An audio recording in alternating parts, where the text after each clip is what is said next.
네, 그러면 해양방산 탑픽을 좀 이야기를 해볼까 하는데 제시를 해주셨어요. 네네. 사실 언급이 좀 많이 나오고 있는 쪽 제시하신 이유가 굉장히 또 궁금해요. 지금 더 언급이 많이 되는 이유 중에 하나는 이제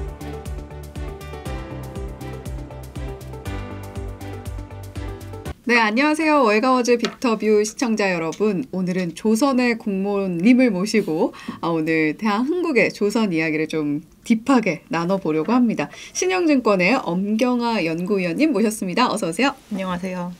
네, 제가 조선의 국모라고 타이틀을 소개를 해드렸는데 최근에 뭐 조선의 여왕, 조선의 황제까지 노리고 계시다고 들었어요. 어떤 타이틀이 가장 마음에 드시나요? 나 부담스럽습니다. 네. 오늘은 조선의 국모님으로 한번 모셔볼게요. 네.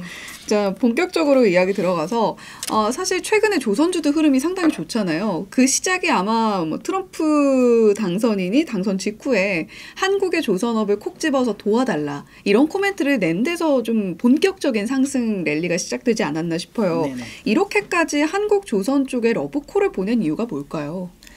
2020년 정도를 전후로 해서 미국과 중국의 그 군함, 전함의 대수가 역전이 되기 시작을 했습니다. 네. 근데 이게 이제 중국이 언제부터 계획을 세워서 이렇게 된 일이냐면 2012년 정도부터 이제 조선을 좀 강하게 만들어야 되겠다라고 계획을 세울 때 방산 쪽 조선에 대한 거에 좀 집중을 하겠다라는 계획을 발표한 뒤 실질적으로 그 뒤부터 한 2015년 이후부터 새롭게 런칭되는 군함수가 급격하게 늘어났거든요. 그래서 네. 미국은 90년대에 오히려 좀 군함이 잘 늘어나다가 이제 2010년 이후부터는 조금 이러한 역량이 많이 줄어들고 있었던 상황이었었는데 상대방 국가의 이 해군력이 좀 빠르게 올라오게 되다 보니 이 부분을 이제 수량적으로 채울 수 있는 부분이 필요하다라고 해서 한국을 찝었던 것 같고요. 네. 지금 이제 조선업을 계속 영위를 하고 있어야 이런 부분을 커버를 할 수 있기 때문에 한국과 일본이 손에 꼽혔는데 특히나 한국이 좀 눈에 띈 게 아닌가라고 보고 있습니다. 근데 중국이 그 어느 정도까지의 수준에 올라와 있는지만 상관없이 일단 선박 대수가 중요한가 봐요. 저희가 해군력을 레이팅하는 그 순위상에서는 여전히 이제 미국이 1등이긴 한데요. 네. 지금 단순히 뭐 잠수함의 대수 뭐 이런 거는 이미 중국이 미국을 앞선 상황이고 이제 지금 해군력을 그나마 지키고 있는 이유 중에 하나가 이제 항공모함의 대수가 절대적으로 미국에 많기 때문이거든요. 네. 근데 저희가 이제 기본적으로 군대의 시스템이 항공모함이 있으면 그 부분을 이제 뒷받침하는 구축함이 있고 순양함이 있고 이런 식이어야 되는데 이 뒷받침되는 이 전함이나 이런 거에 대한 제조 역량이 굉장히 떨어지다 보니 문제가 되는 것이고요. 미국이 현재 보유를 하고 있는 군함들도 언젠가는 퇴역을 해야 될 시기가 옵니다. 그래서 그 시기가 오기 전에 저희가 정비를 한다거나 수리를 해야 되는 그런 부분이 있는데 올해 상반기에 미국 의회에서 얘기가 나온 바에 의하면 이제 수리 정비를 보낸 군함이 제 시간에 돌아오는 비율이 40% 이하. 라고 알려지면서 미국이 안 되겠다라고 생각을 해서 바깥으로 좀 눈을 돌려야 되지 않느냐라는 얘기가 내부에서도 좀 심각하게 나오고 있는 중입니다. 네, 아무래도 트럼프 당선인이 한국의 속도에 대해서 굉장히 잘 알고 계신 것이 아닌가 이런 생각도 드네요. 자, 일각에서 불거지고 있는 우려 한 가지는 한미 협력으로 시작을 했다가 결국 미국이 노리는 건 한국 조선의 기술력 아니냐 또 이런 이야기들도 있는 것 같아요. 도리어 한국 조선소가 미국으로 넘어갈 가능성은 어느 정도로 보시는지도 궁금해요. 네, 뭐 이러한 부분은 저희는 가능성 굉장히 적다라고 보고 있고요. 네. 이제 그 미국이 하고 있는 이러한 영역들도 있지만 다른 해외 지역에서도 분명히 한국의 조선 역량을 필요로 하는 부분이 있을 것이기 때문에 우리나라도 밸런스를 잘 맞춰서 분명히 수주를 하게 될 것이고 이제 굳이 저희가 군함과 관련된 MRO만 진행을 하는 것이 아니라 한국의 조선 업체들은 그 이외의 영역에 대한 부분도 사업을 같이 진행을 하고 있어서 밸런스를 잘 맞추는 상황에 해당이 되거든요. 그래서 이러한 부분은 저희는 그렇게 걱정할 만한 부분은 아니라고 생각을 하고 있습니다. 네. 그렇다면 결국 핵심은 미국의 해군함일 것 같은데 이 MRO 시장으로 적극 뛰어든 두 기업이 HD 현대중공업 그리고 한화오션이잖아요. 글로벌 경쟁력은 어느 정도 되는지 궁금해요. 이 MRO가 선박을 다 해체하고 또 다시 조립하는 굉장히 까다로운 작업이라고 들었거든요.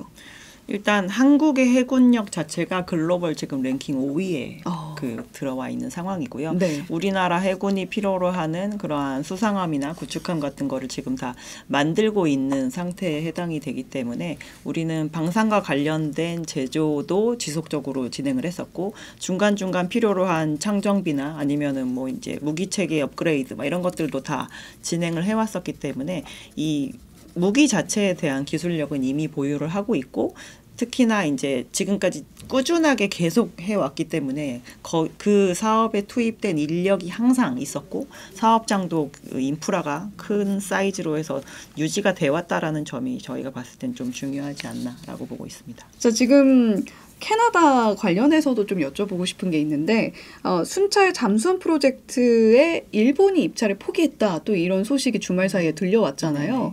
이 소식과 함께 우리가 이 두 기업들의 수주 가능성을 더 높게 이야기를 하고 있는 것 같은데 어느 정도로 좀 보세요? 최근에 우리나라도 참여했었던 이제 캐나다가 아닌 다른 해외 프로젝트가 있었는데요. 그 호주에 있는 이제 호위함 프로젝트였었는데 네. 그 부분에서는 오히려 숏리스트에 독일과 일본이 들어가게 되고 우리나라 두 개 업체는 이제 떨어진 바가 있습니다. 그래서 이제 아무래도 뭐 일본이 좀 가능성이 그쪽 프로젝트에서는 높다라고 얘기가 되고 있다 보니 그 사업을 좀 수주를 하게 되면 뭐 다른 사업까지 다 커버할 수 없는 부분도 충분히 있었지 않나라고 생각을 하고 있고요. 한국의 그 잠수함 수주 가능성은 저희는 좀 높게 생각을 하고 있는 상태이긴 한데 이 부분이 어떻게 보면 이제 사이즈도 굉장히 크지만 수주를 해서 그 다음 사업, 전체 사업까지 다 확장해서 갈 수 있느냐 아니냐에 대한 부분이 더 중요하기 때문에 국내 업체들 입장에서는 수주에 좀 많이 집중을 하지 않을까라고 보고 있습니다. 네. 또 하나 궁금한 점이 사실 조선사들이 발주를 받을 때 슬롯을 어느 정도 비워놓느냐 이런 이야기들도 많이 하잖아요. 네네. MRO의 경우에는 그런 부분의 영향은 크게 안 받는 건가요? 아니죠. 그 MRO도 저희가 들어와서 도크를 차지를 하고 수리를 하는 기간 동안 그 기간을 저희가 판매를 하는 거잖아요. 네. 근데 방산과 관련된 사업장은 전체 조선 사업장에 다 활용이 가능한 부분이 아니고요.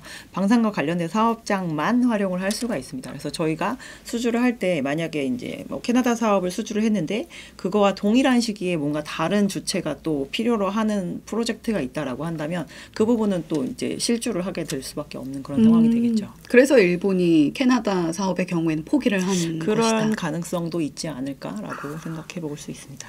네, 그러면 해양방산 탑픽을 좀 이야기를 해볼까 하는데 HD 현대중공업으로 제시를 해주셨어요. 네네. 사실 언급이 좀 많이 나오고 있는 쪽은 하나오션이어서 네. HD 현대중공업으로 제시하신 이유가 굉장히 또 궁금해요. 지금 하나오션이 더 언급이 많이 되는 이유 중에 하나는 이제 미국의 실질적인 그 필리 조선소라고 하는 조선소를 사서 네. 미국에서 만약에 건조를 해야 되는 조건이 생긴다라고 한다면 더 유리할 것 같다라는 측면, 그리고 저희가 이 MRO 사업을 할 수 있는 라이센스를 더 먼저 취득한 것이 하나오션이거든요. 그리고 실제로 지금 두 회사 다 라이센스를 취득을 하긴 했지만 실질적인 수주 두 건을 이미 받은 업체 또한 하나오션이긴 합니다.